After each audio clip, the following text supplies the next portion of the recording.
కూర్చో. ఎలా ఉన్నావు? బాగున్నాను.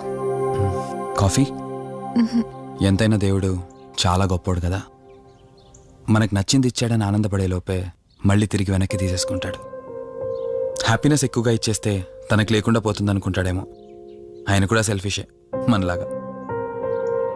ఇద్దరు మనుషులు విడిపోతే కష్టంగా ఉంటుంది, కానీ ఇద్దరు మనసులు విడిపోతే బాధగా ఉంటుంది. ఇదంతా చెప్పింది నిన్ను బాధ పెట్టడానికి కాదు, ఏదో చెప్పాలనిపించింది చెప్పేశానంతే. సరే, లివ్ ఇట్. ఇంతకీ నేను ఇక్కడికి ఎందుకు పిలిచానంటే, మనం ఏదైతే ప్రాబ్లం సాల్వ్ అయిపోయింది అనుకున్నామో ఆ ప్రాబ్లం మళ్ళీ తిరిగి స్టార్ట్ అయింది. ఆ ఆత్మ మళ్ళీ బయటికి వచ్చిందని దుర్గాబాయ్ చెప్పింది. ఆ ఆత్మ నుంచి నువ్వు తప్పించుకోవాలంటే తప్పనిసరిగా నీ గతం నీకు తెలియాలి. నీ గతానికి సంబంధించి ఏదైనా వస్తువు కానీ ఇంకేదైనా నీ ఇంట్లో ఒక్కసారి ఆలోచించగలుగుతావా?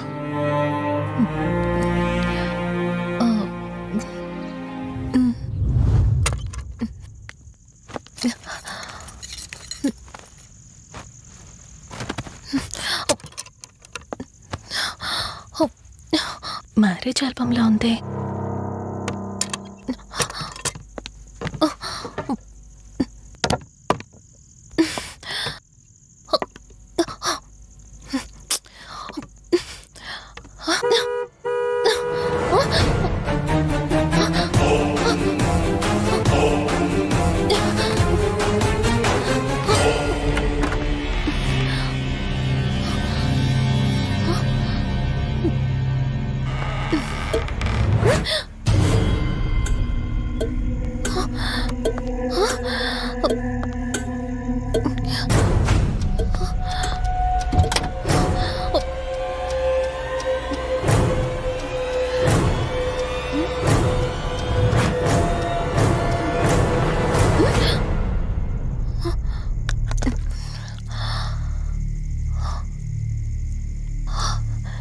ఈ బ్లడ్ ఏంటి?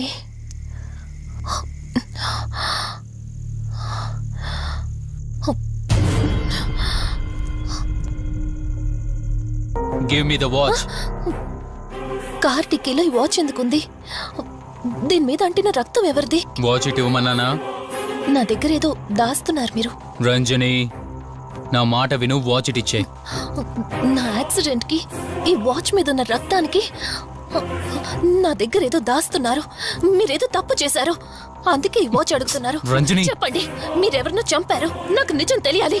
Please tell me the truth. నాకు నిజం తెలియాలి. నిజం చెప్పు, నిజం చెప్పు అని అరుస్తున్నావుగా.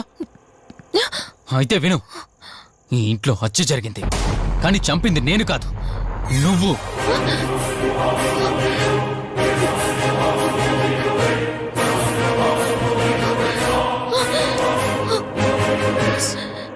నువ్వే చంపావు.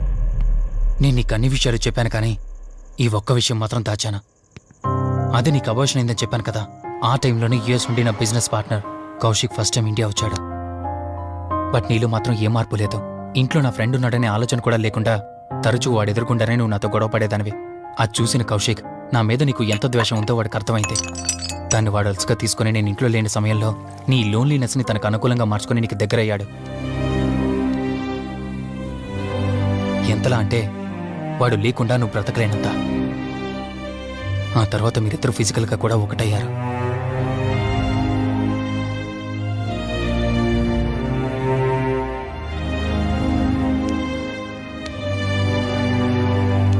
ఒకరోజు నేను ఆఫీస్లో ఉండగా కౌశిక్ మన ఇంటికి వచ్చాడు. Hi darling, my lovely angel. ఏంటి, నేను విన్నది నిజమేనా? యుఎస్ వెళ్ళిపోతున్నావట? Hey come on baby. వదులు, అడిగిన దానికి ఆన్సర్ చెప్పు. నేను వచ్చిన పని అయిపోయింది, so I'm going back. So what? వదులు. నువ్వు నాతో ఏం చెప్పావు? యుఎస్ బిజినెస్ లో మొత్తం ఇక్కడికి షిఫ్ట్ చేసి పర్మనెంట్ గా ఇక్కడే ఉంటానని చెప్పావు కదా. అవన్నీ నువ్వు బిలీవ్ చేసావా? You crazy. I'm a business man. ఏదైనా బిజినెస్ యాంగిల్ ఆలోచించడం ఇట్స్ మై హాబీ. ఏంటి, జోక్ చేస్తున్నావా?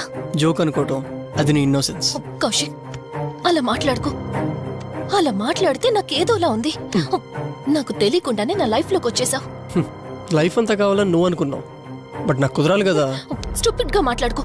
నువ్వు నాకు కావాలి, నాతోనే ఉండాలి. నువ్వు నన్ను వదిలేసి వెళ్ళిపోతే నేను ఒప్పుకోనంతే. హే మన మీద లవర్స్ అన్నట్టు మాట్లాడతావేంటి? అంటే 10 నిమిషాల సుఖం కోసం ఇంతగా మోసం చేస్తావా? మోసమా? మోసం గురించి మనం మాట్లాడకూడదు డార్లింగ్. ఒకవేళ నేను చేసింది మోసం అయితే నీ హస్బెండ్కి తెలియకుండా నువ్వు నా దగ్గరికి వచ్చి పడుకోవడం నువ్వు వాడికి చేసింది మోసం కదా. Chill Ranjani, come on. వదులు కౌశిక్, ఇక నాకు లైఫ్ లో ఎప్పుడు కనిపించుకో. ఆగు రంజని, కౌశిక్ వదులు. Please. No. Come on Kaushik, Ranjani, please. Kaushik వదులు please. Come on Ranjani, listen Kaushik to me. Please. Ranjani, వద్దు Kaushik. Please Ranjani. Kaushik, hey Kaushik please please. Please. Kaushik. తను స్లిప్ అయి కింద పట్టడంతో తలపగిలి చనిపోయాడు.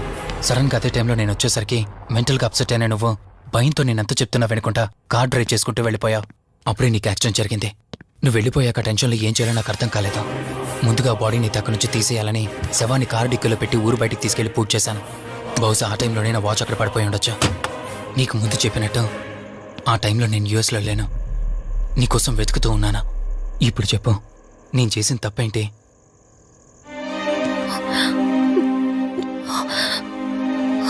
ఇంత చేసినా నేను ఈ రోజుకి నిన్ను ప్రేమిస్తూనే ఉన్నాను. ఇప్పటికైనా నన్ను నమ్ముతావా?